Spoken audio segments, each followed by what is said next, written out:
Hello, my name is Philip Bloom and I'm going to show you how to use the video mode of this camera here, the Canon 7D, to its fullest potential. Whether you've used a previous video DSLR, or perhaps you're a stills guy who's never touched the video mode, or perhaps you're somebody who's used video cameras but never touched one of these before, in this DVD I'm going to show you everything you need to know.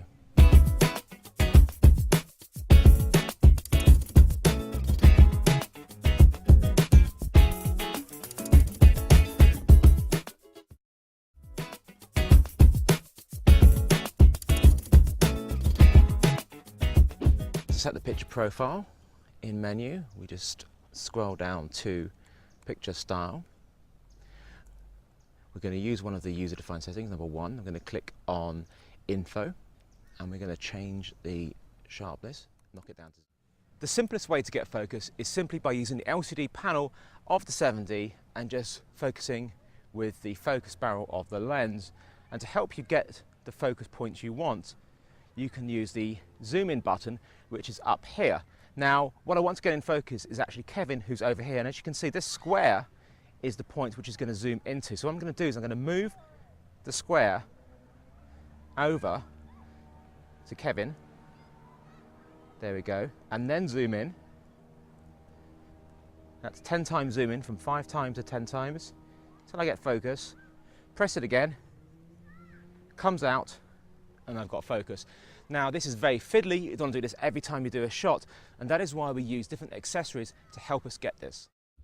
Now the camera is set up to how I like it to be, I'm going to show you how we can control exposure with this incredibly harsh sunshine. We don't get this in England, so it's not so much of an issue. In fact, I've only ever seen the sun twice in my life in England.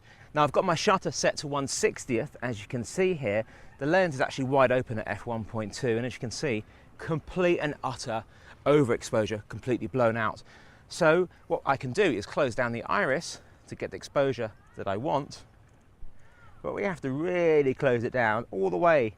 In fact, even at f16 it is still, unfortunately, still too bright. So I'd have to change the shutter, which is not what I want to do, to get the exposure. I think 1/200th of a second to get my exposure. If I half press the shutter button, I can get my metering reading, which says it is just slightly under the perfect metering exposure, which is what you want to try and do. Try and underexpose slightly if you can, because once you've overexposed and lost the detail, you can't bring it back. But if you underexpose a little bit, you can still bring that detail back. Now, I've got the lens completely stopped down, which means I've got a really deep depth of field. I haven't got the shutter at what I want. This is not ideal. So how can you get past this? I've now got on the Canon 11-16, and so it's slightly less wide than the 10mm, and we no longer have that fisheye effect. We still have some distortion, but nowhere near as much. And the great thing about this lens is it does have a slight zoom on, as you can see, not a huge amount, but a little bit, and the aperture stays the same at f2.8. This is called a constant aperture zoom lens, and this one is specifically designed for cameras like this, which have the APS-C sensor. The great thing about these video DSLRs is the ability to shoot at night. They are so good in low light.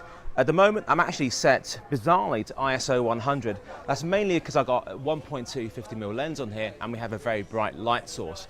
Now, when shooting at night, I really don't recommend going over 1600 ISO, because if you do anything higher than that, you do start to see a lot of noise. Now, if you really needed to see something, now sure, go higher than that if you want to do some night vision, stuff like that, or it's more actuality based, you didn't care so much about the perfectly clean image, sure, go higher. But for the general shooting, I would say 1600 ISO max.